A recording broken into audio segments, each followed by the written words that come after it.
Hello and welcome to a special presentation of the Absolute Game of Nerds with your non-geek, non-nerd hosts JP and Rohan. What's And up, with us guys? we have a special guest, the godfather of the Absolute Geek Network. We have Matt here. And Rohan, why don't you tell our one viewer right now why this is a special presentation? Yeah, so there was a challenge or a first video was put out by Alex the Comic Hoarder and the ComicHaulics Challenge to post your top 5 grails. In his video, he tagged a handful of people, one of them being Mike from Lunch Money Comics. And then in Mike's video, he tagged me and JP. So here we are returning the favor. We're going to post our top 5 grails. I think for the three of us, we've talked about these are our top 5 grails that are important to us. This doesn't necessarily mean that this is our most valuable 1 to 5. These are just the top 5 for us personally.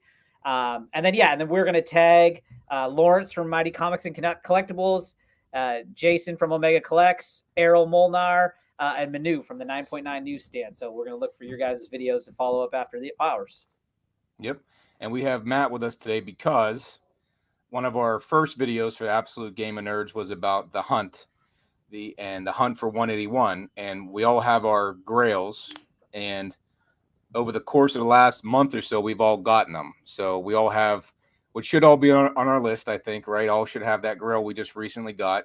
Everyone had their own separate grail, but I think some of us have better stories of how they got them. Some of them have interesting stories, so we can go over that. But yeah, I thought it was interesting how we all kind of got the grails as this came about, and so it made it for a good video. So, sure. But yeah, I think I'm the one who pulled the shortest straw, so I get to go first and bring mine up, and I'm going to add mine to the stream because I don't want to take all mine down from the from my wall here. Not that it's that hard of a thing to do, but the top 5 grails, and I spelled it incorrectly, like the consignment guy grails.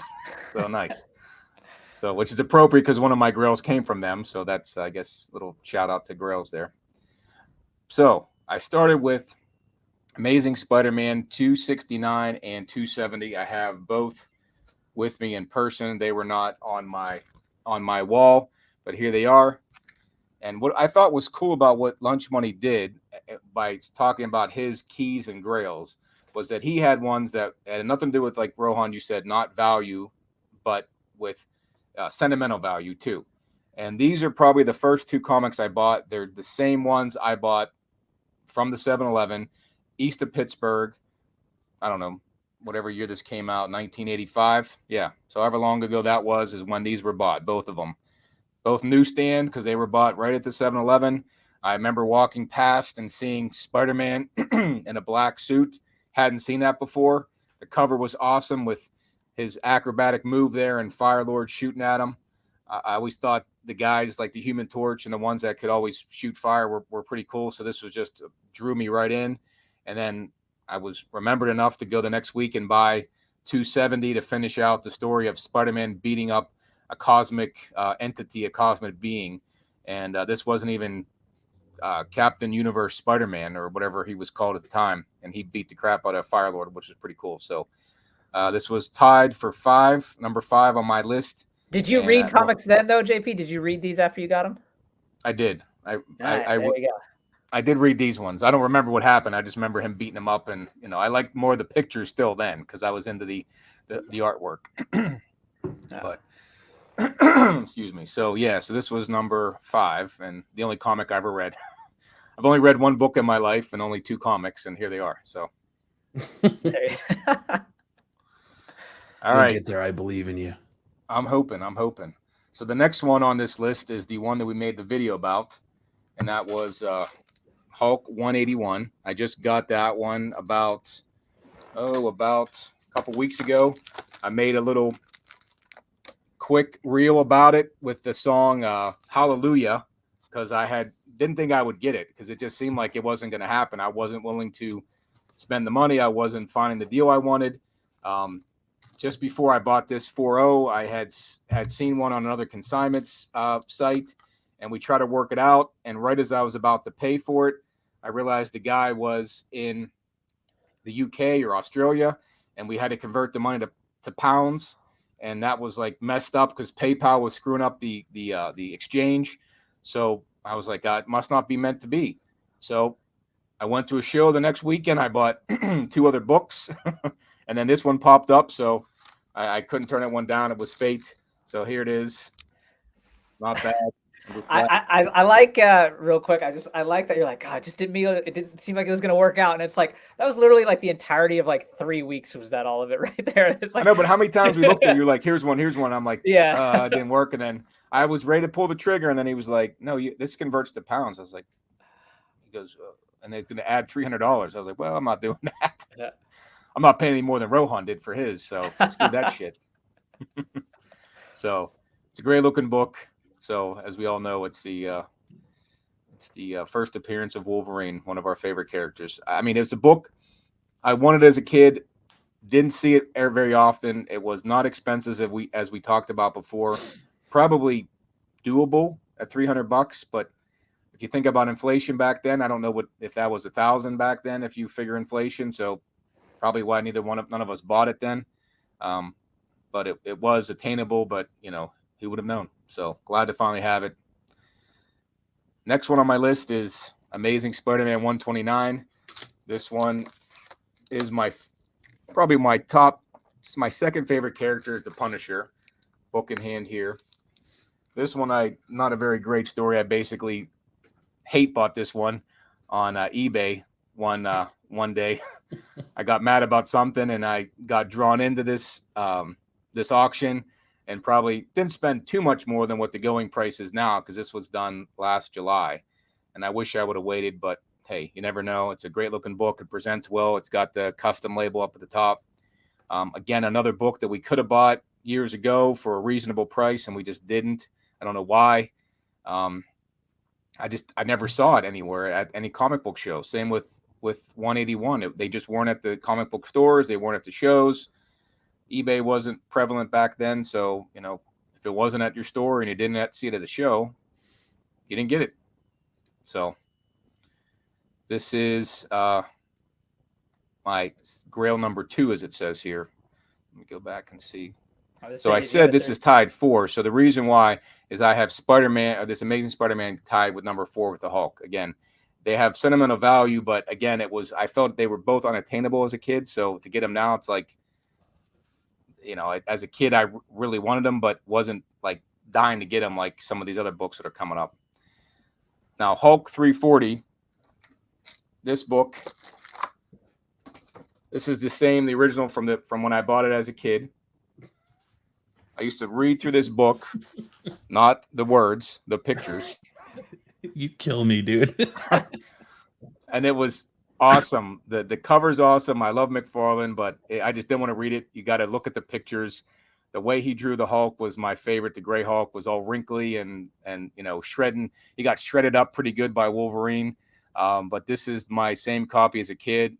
I didn't even know it was a newsstand until recently when I got it, graded. But I love this book. I wouldn't get rid of it. I mean, maybe if someone offers me about 3 times what it's worth, but it's more sentimental value than the other ones, because I've like those Spider-Man books. I had those since I was a kid, so that's why I like this book. It's just a great book, in my opinion. Real quick before you move on, which book on this list don't you have in your hand?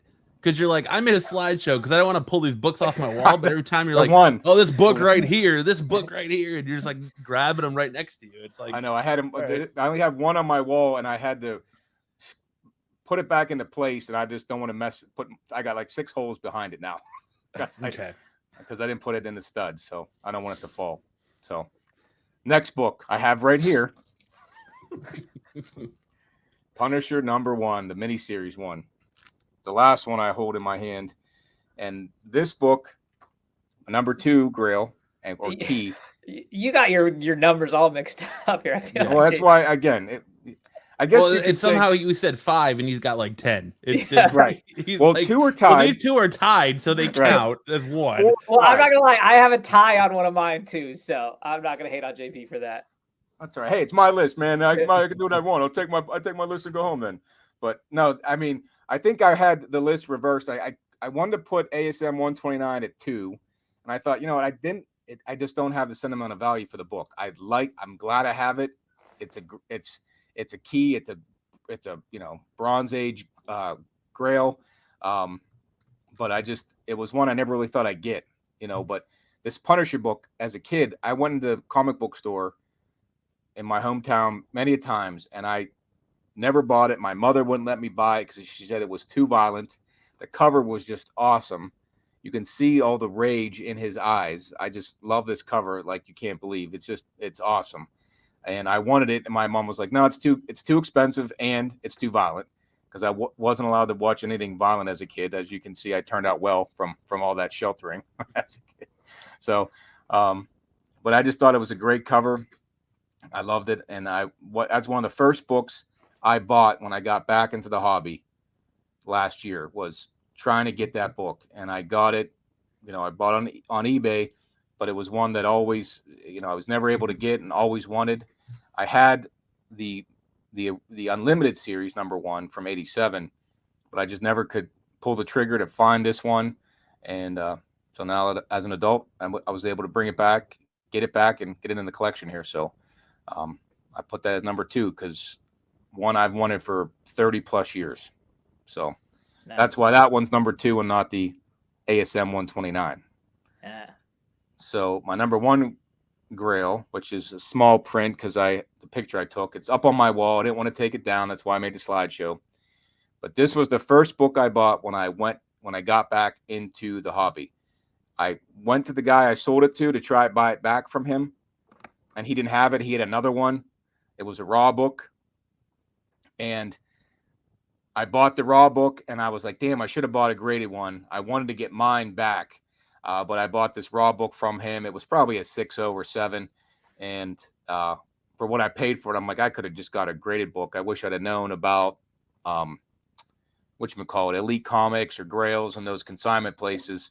But I ended up having 2 at one point early last year. But this was the book I said I was just going to come back into the hobby and buy this book and be done. And as you can see, that didn't happen. But this one brought me back into collecting. I just wanted to get back the books I had. And again, McFarlane was my favorite.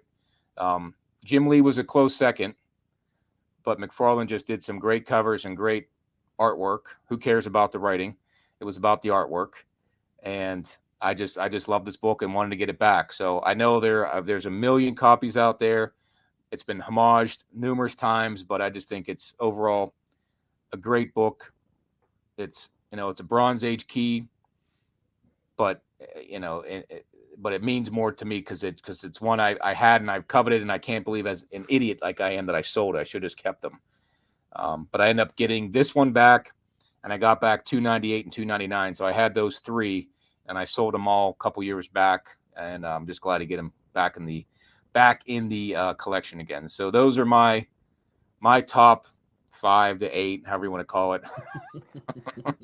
So that's what I thought was my important keys. So I'll jump in here next because since we were just clowning on JP for having more than 5, because I have a few more than 5 because I have some ties. And I actually have 2 honorable mentions I wanted to show as well. Oh, we have 25 here, Rohan. Yeah. No. I think, so there's a little bit more than 5 here. But for me, I will say I as well got back into the hobby last spring, as a lot of you know. Unlike JP, though, I have nothing from my childhood. I kind of let it all go. So none of my books have that sentimental value that JP has.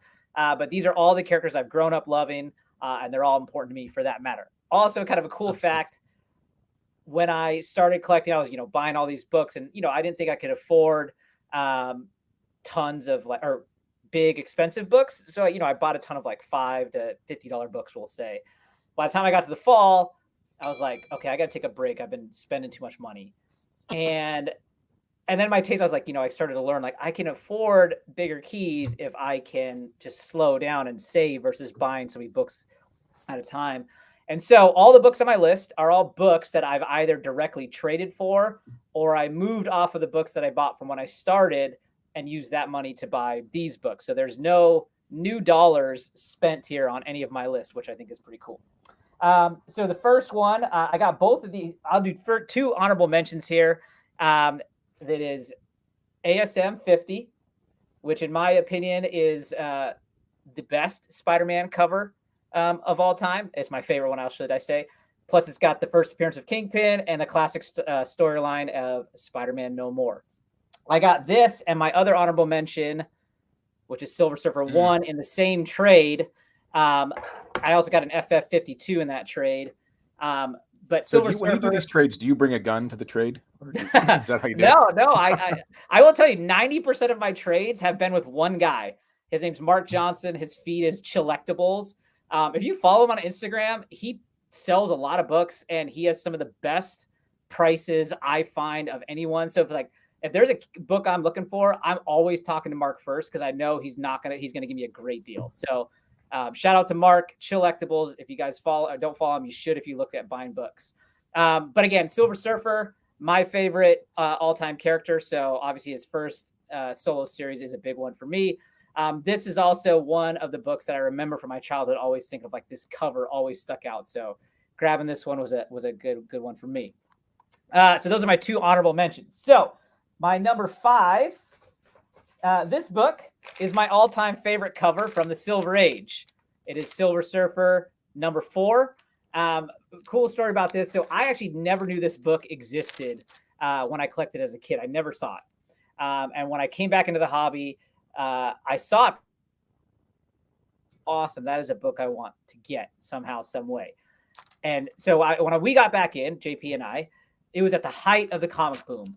And I went to a con and there was a 2.5 Silver Surfer 4. And it was $1,300. And this is, again, peak of the boom. And I was like, man, how am I ever going to get this? With that gun you bring to your trade. Yeah. I traded for this in the fall from Mark. Again, Mark.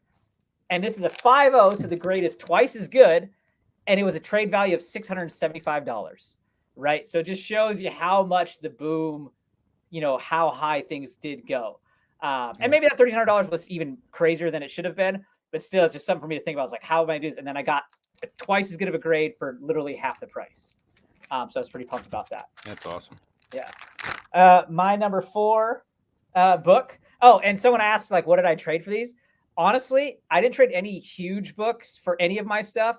It was literally, I traded Mark packages of 30 books at a time. And they were all he said he wanted smaller books, right? Yeah, he said with the economy in the starting from the fall, he said, it is easier for me to sell 10 $50 books than it is for me to sell one $500 book. So if you've got liquid books that people will buy, I will happily trade you big books for a package of little books. So all of my trades, all those little menial books that I bought which were cool books, but they're not super expensive ones, he happily took, and I happily took his big books. And I think there's a lot of people that are doing that right now. So if that's something you want to do, you should definitely start talking to people about it. So then from there, my number 4 book, which JP had as well, is my ASM 129, right? The first appearance of the Punisher.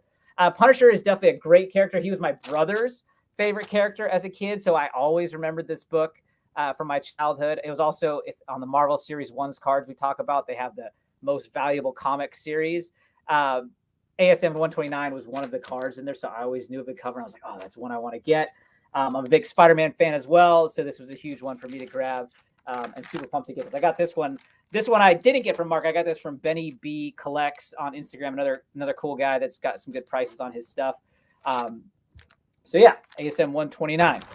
Number 3. Again, this is another one from a trade from Mark.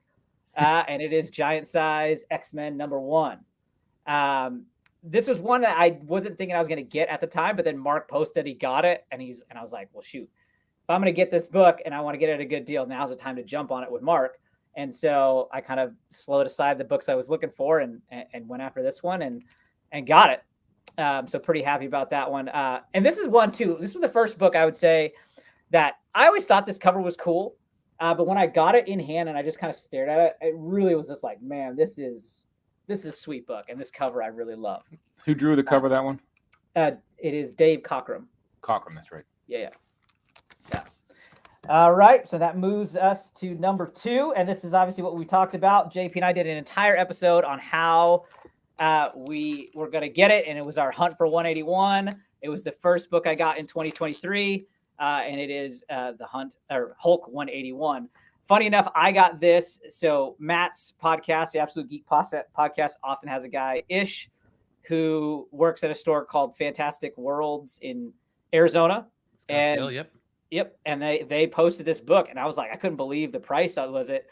And I had a bunch of books that I listed, and they weren't selling just yet. And so I didn't have the money to buy this. And so I was like, I wonder if I cut the prices on the books that I have up for sale, if I can sell them super fast and get the money for this. And sure enough, I cut about 20% off my prices, which is lower than I wanted to go, but I wanted to move on this. And so I was fine with it. I cut down the price, and they all sold within the next few hours. And then I hit Ish's partner back up, and I was like, all right, I got it. Let's go. And we closed the deal, and on its way it came. Hulk 181. The hunt for 181 was complete for me. Yep. It didn't take too long. I figured it would take years. Yeah, exactly. Right. And then now kind of playing a JP rule, right? So my number one is it's a three-part, and you'll understand why, right? My favorite character is Silver Surfer, Silver Surfer, right? So obviously my number one on my top grails is going to be the entire trilogy here, which is going to be Fantastic Four 48. This one I traded from Mark from Collectibles again.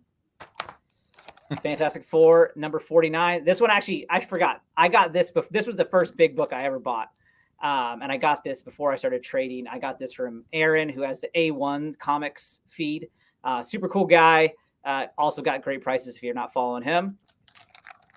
And of course, then the Fantastic 450.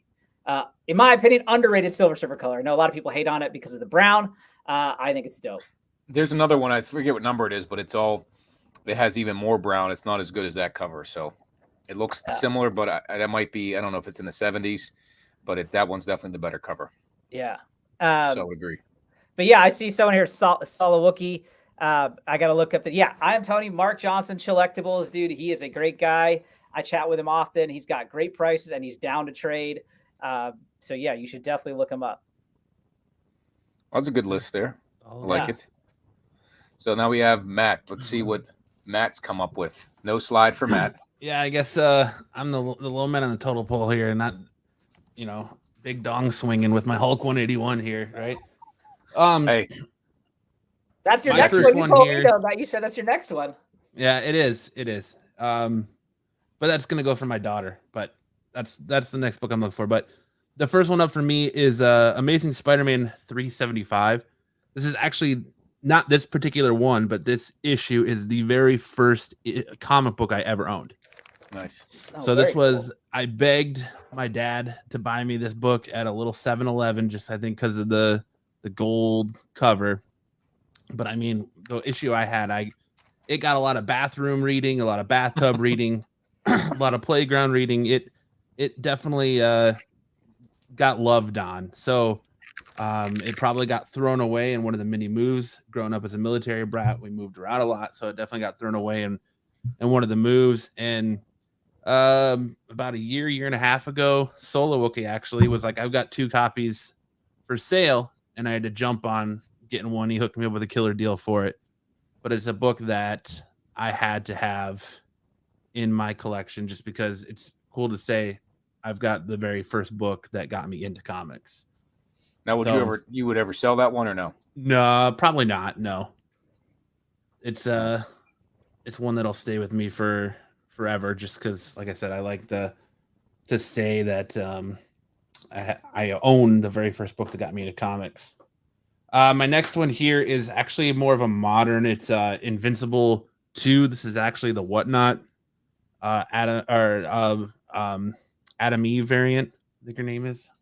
I picked this one because it's a Tyler Kirkham. It's signed by Tyler Kirkham, but the name of my podcast that I spent 9 years building is actually in this book as being one of the first people to jump on with Whatnot when it opened up. So on the back of the book is actually listed my podcast, Absolute Geek Podcast. And so a lot of people sell this book for hundreds of dollars online, and I decided that I'm going to keep it because it's got something I created in it. So that's awesome. Pretty badass. Matt, do you watch the Invincible show? Yes, I do. Is it good? I love it. Yeah. I'm waiting for season 2. Season 2 is going to be awesome. Yeah, I gotta check that out.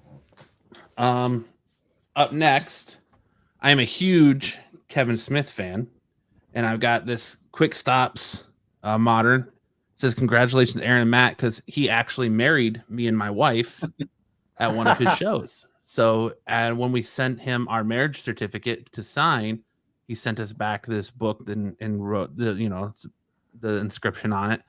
So it's something that I'll cherish forever because he did marry me and my wife. So it's kind of a grail to me. It's not worth much. This is actually a variant for his Jay and Silent Bob Secret Stash store, but I will cherish that forever. Come out swinging, Matt, with those first three. That was pretty good. Right? Nice. Yeah, we can't touch those stories. Then I've got Amazing Spider-Man 121, The Death of Gwen Stacy. This was actually my first grail. This is the book that I wanted for the longest time. Just that iconic cover, the story, everything that goes along with it. So I saw it at Phoenix Comic-Con one year, and I bought it. In that same year, Stan Lee happened to be there. So I waited in line, and I waited probably for about 4 hours. Finally got up there, and JP's boy, the Todd father, walked up as I'm next in line and takes Stan away for lunch. So they go have lunch together. So I had to wait another hour in line for them to come back to finally get Stan Lee to sign it, which he did. But it's sad because it was towards the end of his life to where he wasn't all there. So his handler actually kind of had to like pick his hand up and place it on the book. And then Stan wrote his name, and then his handler took his hand off of it and slid it down the table. So, but it's just, this was the first grail I always wanted, and I got it signed by Stan Lee, and it's one that I covet and will never get rid of. I will say, Matt, on that book, I think that is the most underrated Spider-Man cover, and one of the most underrated covers. I love that cover, and no one ever talks about it. And then my last one here is the one I just got, Amazing Spider-Man 129. The running theme of this episode, I guess, is all that 129 goodness. I mean, this is like, let's face it, if you're in the comic collecting game and you want the big keys, how can you not try to get a good run of Spider-Man? Because it seems like every big major key is in an issue of Amazing Spider-Man. Yeah. So in 129, I mean, is one of the end-all be-all grails for Spider-Man currently. This book here, funny stories, I was actually coming back from my honeymoon, and our flight had been canceled. I found out my cousin passed away, and my wife got COVID. So I was sitting here working, and I was like, I had a little bit of money in my pocket from a bonus, from my yearly bonus at work, and I was like, I'm going to do something stupid. I'm going to just see what this book's going for on eBay. I went on eBay. There was one going for $1,100, $1,200, and I was like, it was about to end. And I was like, there's no way I get this. Like, it's going to get sniped last second. It always happens. You see a book that's too good to be true. You bid on it. It gets sniped. The last second gets bid way up. Bid on it. Won it. Done deal. I was like, I can't believe that just happened. And it was like instant regret. It was like instant buyer's remorse when it happened. I was like, oh man, I can't believe that just happened. And I went to my wife and I was like, I just did something stupid. And she's like, what'd you do? I was like, I just spent $1,200 on a comic book. I was like, that's some expensive paper. She's like, you don't really splurge that much, and something you've wanted since I've known you, and you've talked about it quite a few times. So I'm not mad at you. You bought something you want, and you're gonna enjoy. Good on you. So she was cool with it. Where I thought she was gonna be mad, but my wife would have said the same thing. She wouldn't get mad about that. She'd say, "Oh, but, you always wanted that, so it justified." Hey, you could turn around and sell any of those grails and get, not the ones that you covet a lot, but you can get most of your money back. So, worst case. I have a lot of like the Amazing Spider-Man 50s and all that stuff. I wanted to pick grails that meant something to me, even if they're not big keys or expensive books, kind of like what you guys suggested. So, no, yeah, I like the ones. Again, most of the McFarlanes behind me are original to the ones I bought as a kid. So, when I realized McFarlane was drawing Hulk or had drawn Hulk, I went back to find those books. I didn't know that he drew Batman. I didn't know he drew Coyote, so I found that out as of now. I don't know what, it wasn't information. The information wasn't prevalent back then on those kind of things, but I would have probably bought the Batmans as well. And but yeah, they mean more than just because an expensive book. I think that's the important part of this tag video is about the keys but the keys become the grails too.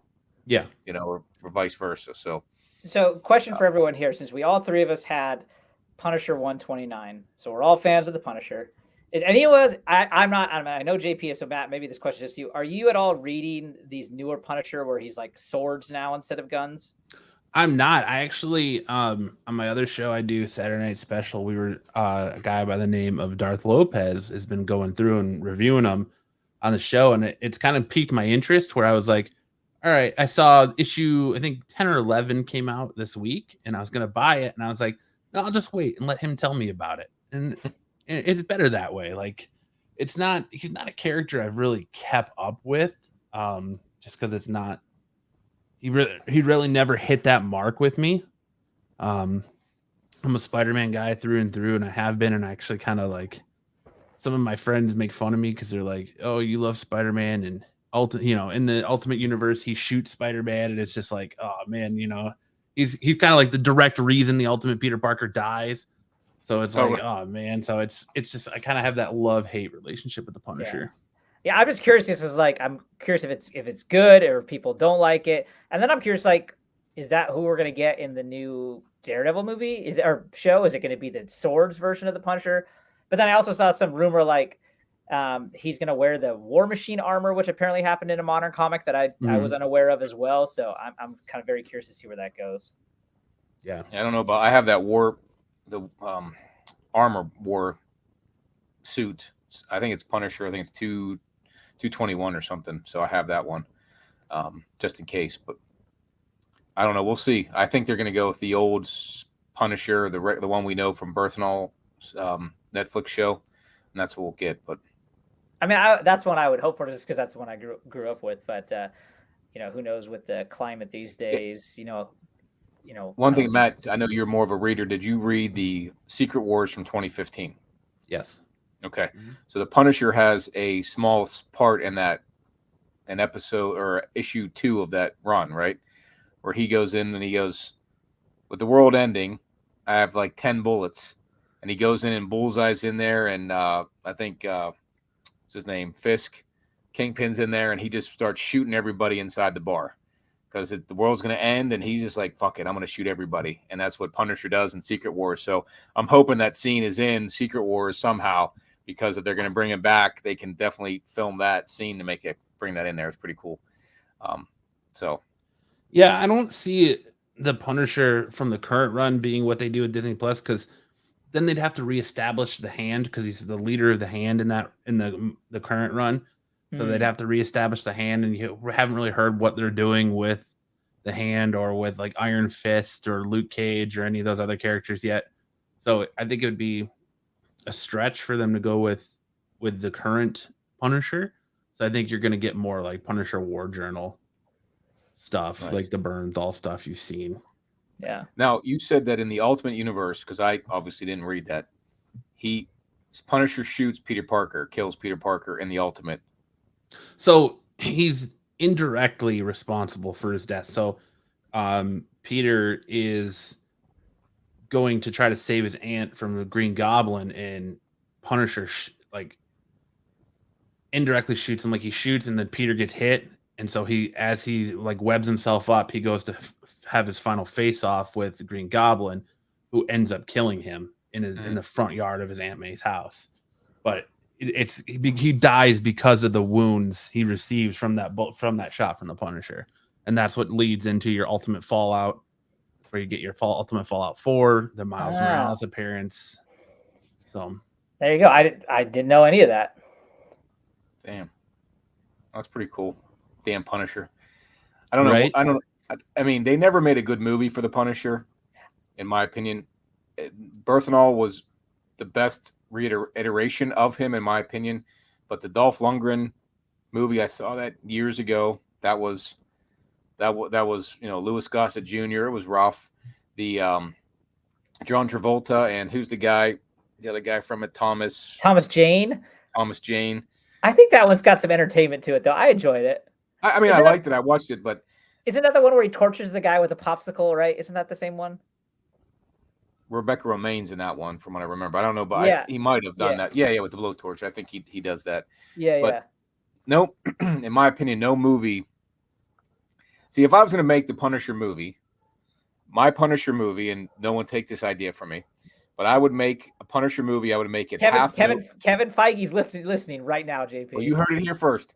I would make the movie half Notebook and half Punisher Netflix, where you see the whole story of the family and all the love and all that stuff, and you don't know what's going to happen. All of a sudden, they all get murdered in front of him, and he goes on a tirade, like just killing people for the next hour of the show. Doesn't stop. Like, they shoot him, he gets up, he's bleeding, he gets his guns, and he just gets in his car, goes to wherever they're at, and he just starts blowing people away. Kind of like in the Justice League when Batman beat up all those guys trying to get the mother back for Superman. Just beating the hell out of everybody, like in a crazy, tirade, running and just shooting everybody, and just like in that Punisher 1 book, just that crazy look on his face, just blowing people away, and just for that last half hour. So you make it like, oh, take your girlfriend to it. Oh, it's like the Notebook, and then all of a sudden it's nothing but death and dismemberment for the next hour, and your girlfriend's like, what the hell, See, then you'd like the current Punisher run because his wife is resurrected by the Hand. And he's now considered the fist of the beast. So he's the leader of the Hand, and he's going to war with Ares. So he just is like murdering everybody. Oh, nice. Like, and a lot of the issues cut into his past. So you see like Frank Castle's a young kid. Now he's a huge Captain America fan, and how you see his first kill, and you kind of just see like everything that is the culmination of what makes the Punisher. So is he in this current run? So if he's the head of the Hand, is he a villain then? He's kind of still the anti-hero. Okay. Yeah, I heard that run's pretty good, well written, but I wouldn't know because I don't read a comic. But I heard it was well written. You should try it sometime. I hear it's invigorating. We just got to get JP. We got to get JP to read something in general. Like, I have gone on numerous trips recently, and I've taken my Dark Knight trade paperback and have yet to read the damn thing.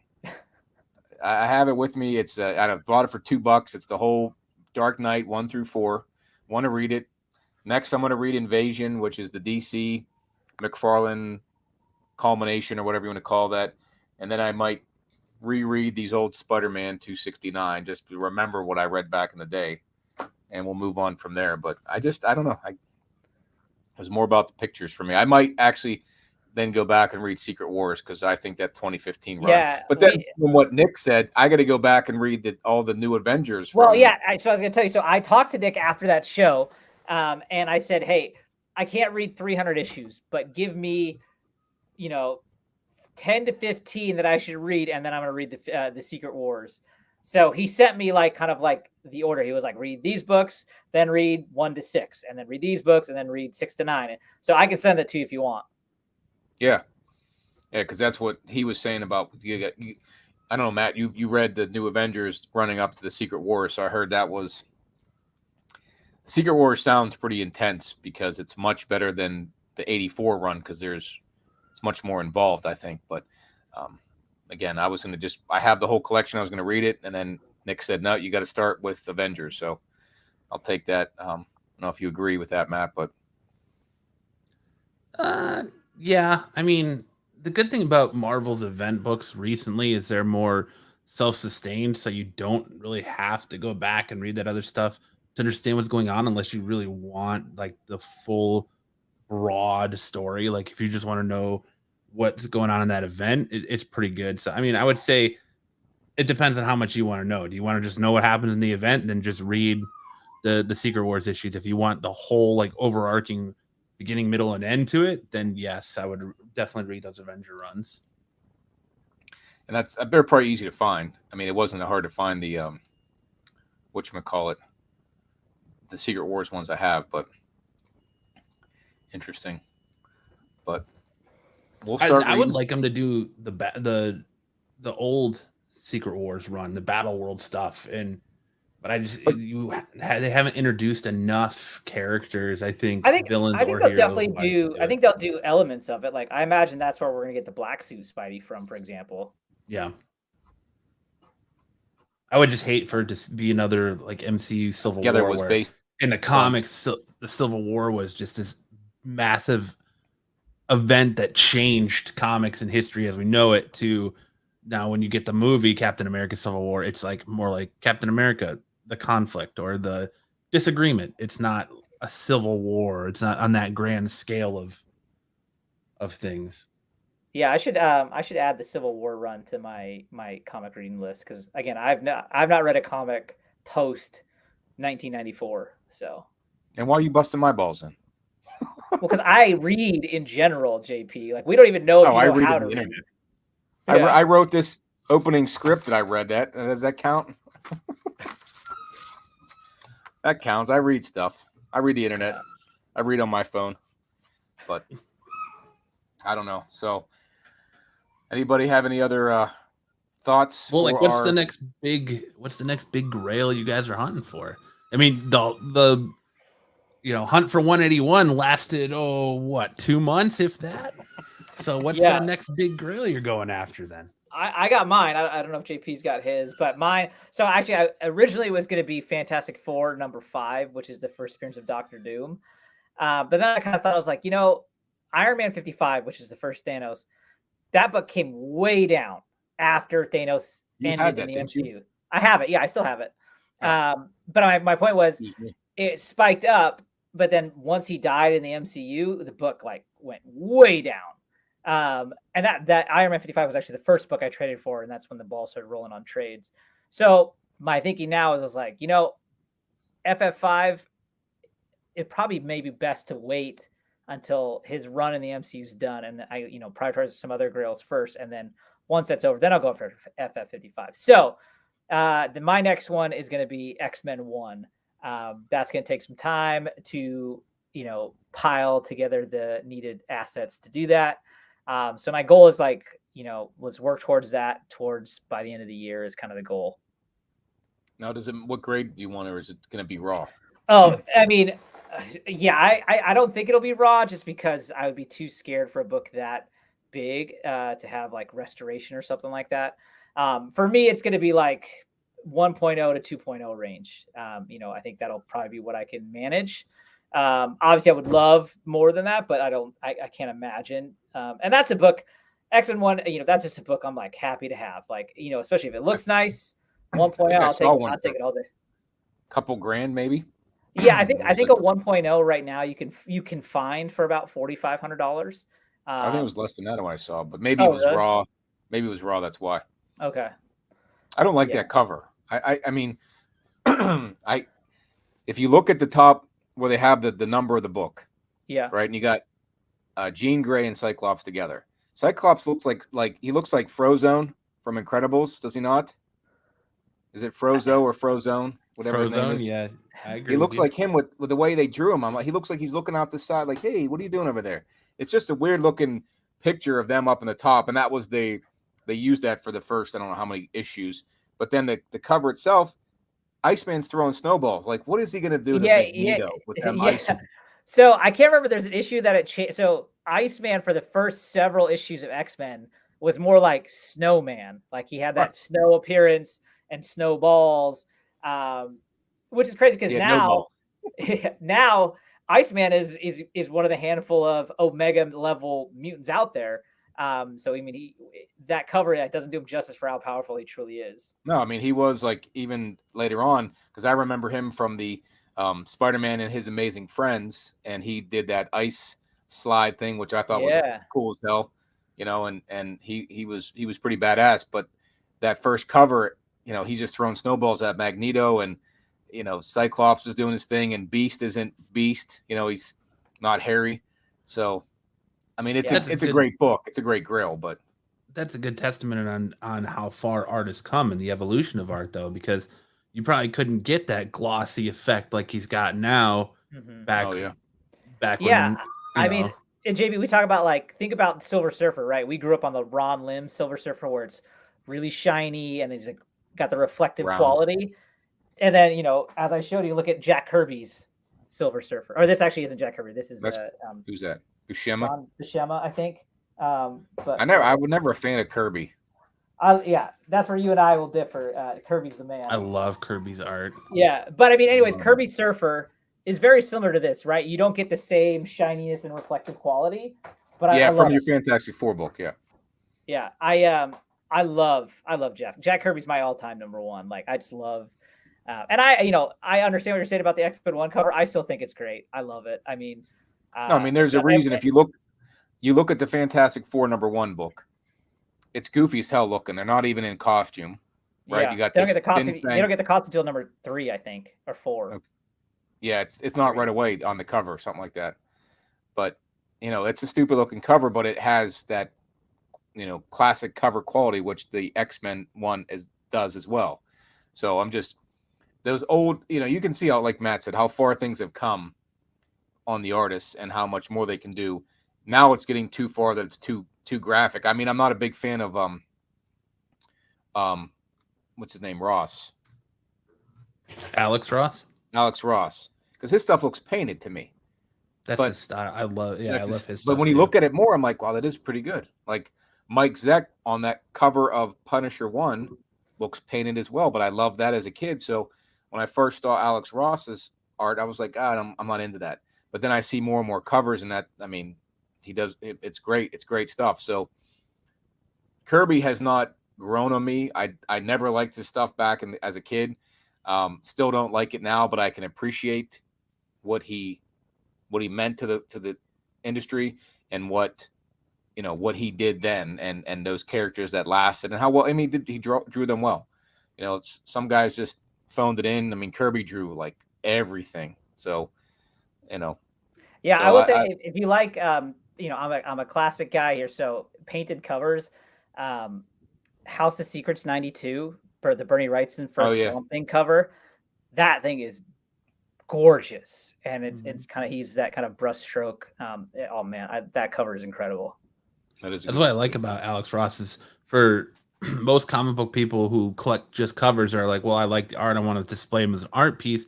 Alex Ross is that, because all his stuff is painted in oils and it's very beautiful, and you know, it gives you kind of that high class art feel that you don't get from most comic book artists. So it's kind of like an evolutional step when you're displaying an Alex Ross piece versus, like, you know, a Todd McFarlane cover or whatever. So that's why I like when you go to cons like San Diego Comic-Con, they have a whole just section which is like an Alex Ross art gallery where you can actually buy the physical pieces that he created that they took and deconstructed to make covers. So to buy one of those, what does that cost to buy? Like roughly, what is it? Ridiculously priced? Ridiculous, yeah. Is it? Yeah, okay. It's a good chunk of change. Yeah. All right, Matt, you like Peach Momoko then, since she's all watercolor? I don't like Peach Momoko. Some of her stuff's good, but a lot, like when she first hit the scene, her stuff was really solid. And after that, she's just been overworked and pulled in every direction. And now her stuff is kind of on a strong decline. Yeah, you get him overworked. Like Kirby was drawing everything back in the 70s. Even I don't know if I don't think he got into the 80s. I'm not sure, but I know that he did that Silver Star, which was, you know, he was in DC, and I have this Silver Star #1 that he drew, and you can always tell the Eternals he drew. You just tell his artwork. It was. I don't even know how, because, you know, and you have Stan Lee that wrote all those books. I don't know how those two guys cranked out as much material as they did. Like, it is insane to me. Yeah, I mean, they kept it all together. You know, they kept all the storylines together, and they were a good duo. And I'm sure there was I think there was animosity between those two. I don't read that, but I can just feel that from the two. You don't really have someone who has a signed Stan Lee and Jack Kirby book. There is, and that's why it's Kirby went other places. Yep, yeah. I figured that because he went to DC and Stanley never left. But I don't know. There are. What would you say, Matt? You're next. Are you going after 181 next, or do you got something else in mind? Yeah, 181 is probably next on my list, because I'm one of those people that, like, I believe, you know, all respect to 181. To me, 180 is the first appearance of Hulk. If you look at most of the materials, if you look at the Wolverine. not Hulk, Wolverine. If you look at like the old Marvel cards on the back of it says it 180. even says 180 is the first appearance. So in my mind, it's crazy that we let a company like CGC come out and determine what the first appearance of these characters is. And what determines a first appearance versus a cameo. It's like the whole Gambit thing. Gambit, don't even get me started on that. But it's like, all right, so I want both of them together because I think at some point, definitely, I think it's the great. market is going to flip and they're going to go, well, 180 is the first appearance. There's going to be something that definitively happens where they're like 180 is the first appearance. It has to do with the cover. And That's the difference. 181 is the the cover. The 181 is cover my appearance. 181 is my all-time favorite cover, and like to me that makes it that's why it holds so much value. I will say also the Marvel cards also list ASM 299 as the Venom first appearance, not 300. I think McFarlane says that 299 is the first Venom appearance because he's on the back page. Yeah, but again, what constitutes it? I don't know. I mean, those cards were like the Bible back in the day for what the first appearances were. And now you got CGC determining it. I mean, I think more so the market determines it. And I hope it doesn't flip before I get a 180.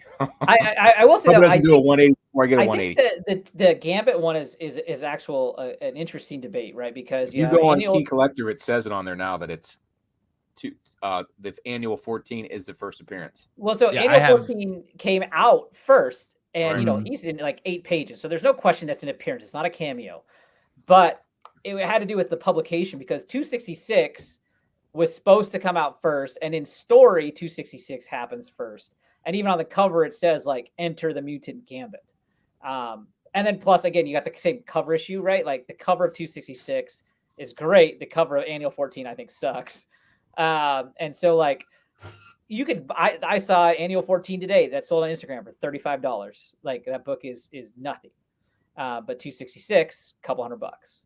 Right. Yeah, I actually have 266 graded, and in the grade it says first in cameo or in continuity appearance of Gambit. Yeah, okay. I should look at. I have it graded too. I should see what it says on mine. Well, I should look at a picture of it. But yeah, so I'm going after 180 and 181, not for me specifically, but for my daughter. Her name's Logan after Wolverine, so I want to get that for her. So she probably won't be into comics, but when I die, I can pass it on to her, and she can sell it for whatever that book's going for at that price to maybe put herself through college or help her buy a house or whatever she wants to do with it. But that's I started a collection for her when I found out my wife was pregnant, and I'm just trying to add books for her. So that's kind of what I want the 180, 181 for, is for me to look at, but for her to actually go to her collection. Yeah. So my CGC slab for 266 says first full appearance of Gambit. It's interesting. Yeah. Because mine says in continuity. That's mine. This is mine. I just got mine slabbed over the summer, so that's how recent mine is. Well, if you get a ASM 252 and a Marvel Team Up 141, they're both going to say tied for first appearance of the black suit, even though 252 came out first. And tied with Spec 90, I think they say now too. No, I don't know. That one definitely came out after the fact, but no, I know, but I think CGC listed as tied. I didn't see that because I have mine. It says tied for the first appearance, or one of them says it on there, and it didn't until recently. So yeah, but no, that's a better story for a good reason to get 180 and 181. I think if you have the opportunity to get 180, there are some super good prices on 180 especially, right? So yeah, if you can get them both, I think that's a score. You can get a high grade of that one too for under $1,000. I think you can get like a 7.0 for $700-800. I think.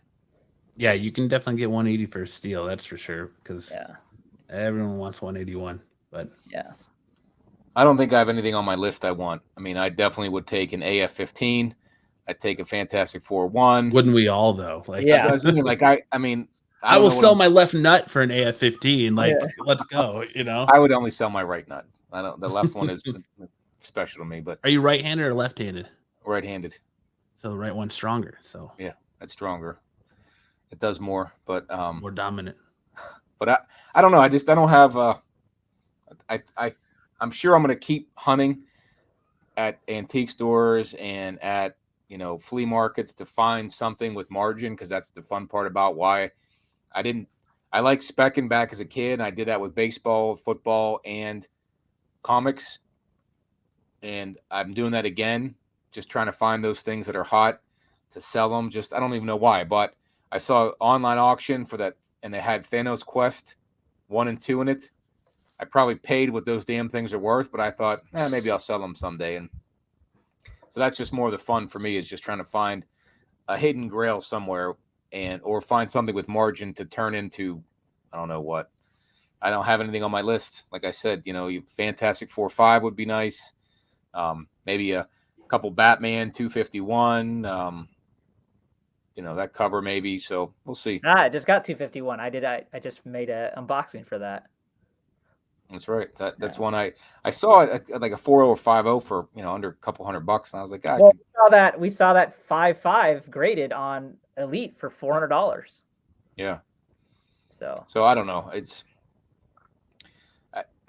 you got money in, money out, and like the hobby's paying for itself now because I got enough stuff I could sell. But then when you buy something, you see it stops you from buying the next thing that shows up. So you kind of got to take a breather, sell more shit, and then go back to it, and then it's sold. Elite doesn't have it anymore, so it's a never ending rat race, we'll call it. So yeah, but we'll see. We'll see what we get, but I enjoy the hunt. See what I can find there. And Rohan, you like finding your keys and selling everything else to get the key. Yeah. So you'll be selling 181. You'll be selling 129 to get that Fantastic Four 5. Like I said, you got to give good stuff up to get good stuff, JP. You can't have it all. No, yes, you can. You can have it all. You can. Well, I don't want it all. That's the thing. I said, my PC ideal is like $50. So mine's probably not more than a couple $100. That's where I'm different. Like I can't sell my books. Like I say all the time, I'm going to sell this book to get this, and I'm going to do this, and I'm going to start making moves. And I look at it, and I'm like, I can't do this. I can't do it. I can't let this go. That's like JP with Booster Gold and Lobo. Lobo will keep Booster Gold. If someone wants to pay $300 for it, it's sold. See you 9.6. Anybody on the chat? I'll do a special deal. Hey, look who just jumped on. Mike, who tags. Mike, we're just finishing up here. Yep. Well, it's live. You can watch it on YouTube as soon as we finish out. But yeah, we enjoyed it. We had a good time. Yeah. And so again, we're tagging Lawrence from Mighty Comics and Collectibles, Jason of Omega Collects, Errol Molnar, and Manu from 9.9 Newsstand. Show us your top 5. And I look forward to those ones. I think they're going to have there might be a couple bigger books than we showed today. Well, I mean, like we know Lawrence is going to have Batman 1, Errol's going to have Superman 1. We can't compete with that. No, and then what would Manu's got his Ultimate 4, Fallout 9.8, like Newsstand, right? Yeah, Newsstand, yeah, like one of 3 in the world or whatever it is. Like, yeah, that's crazy. Bangers coming out with bangers. See, that's the thing we were talking about earlier, like how this all came about. Like, you got to get lucky on something, I think, to get a big book and then be able to trade it. Like, find that one. It might not be the grail you want, but it's one you can turn into something bigger. And that's what I'm always hoping to do on the hunt. But these guys, that's how they, I think that's how they got to it, or they just have been in the collecting world for a lot longer, that they bought stuff way cheap years ago. So yeah, I mean, go ahead. I was gonna say both. Like Errol said, like he would stack AF-15s in like 2005, and they were way cheaper then. And then, like I think he was getting AF-15s for like $2,000, and like his 7.0 he sold for over $100,000, right? And then Lawrence has said when he came back and it was a great time when X-Men 1 and TOS 39 and Jim 83 were not that expensive. So yeah, definitely timing involved. So you and I, JP, definitely were a little behind the times on that. Yeah, but I think it comes down to like getting lucky and saying, I like Tales of Suspense 39, so I bought it. Like, I was not an Iron Man fan, but I did like IM1. I don't like Tales of Suspense 39. It's a stupid cover. I hate that robot-looking Iron Man. But when you watch the movie, it's way cooler that's how he started. So once I saw the movie, I definitely would have bought Tales of Suspense. But before that movie, I was like, that's stupid. I'd rather have IM1 with the real suit, the red and gold. So, and since we're on it, like always, so Bryce Comics just traded a 9.8 Iron Man 1, and I think he had his trade value of $35,000, which is crazy. And I actually asked Post JP, would you rather have a TOS 39 or an Iron Man 1 in a 9.8? and it was Toss 39 at 8.0 versus a Iron Man 1 at 9.8. I said Toss 39. JP said Iron Man 1. But Vince from Comic Connect yesterday posted that he is on his auction. They have an Iron Man 1 9.9. I don't know how you have a book from 1968 that can remain in a 9.9. Like, I'm not saying this is Vince's fault. Vince got the biggest books out there and he's selling them. He's killing it. Right. But like, I just don't understand how CGC can find a book from 1968 and be like 9.9. Yeah. Was it white pages? It had to come from like someone's personal collection that's like high up at Marvel, or yeah, exactly. It's been in a file or something. So my guess, like, so if 9.8 was 30 grand, a 9.9 is going to be over 100 grand, right? So, yeah. And again, like, if you get lucky to find that, I mean, we talked to the guy yesterday, Spidey Hits, and those cards, and sometimes you gotta spend money to make money, I guess. And if you get lucky to buy it earlier, find the right deal, and then you can turn it into something else that you might really want. But maybe someday we'll get lucky. Yeah. So all right, I got to run, fellas. I got to go put my kids down. All right. Well, hey, Lunch Money, thanks for tagging us. Matt, thanks for joining us tonight. Yeah, thanks for jumping on, Matt. Thanks for having me, guys. Thanks for everyone being on the chat here. That was our top 5 Grails and Keys, our tag video. You heard who we tagged. Looking forward to seeing everyone on the next show. Have a great night, everybody. Peace out, guys. Peace.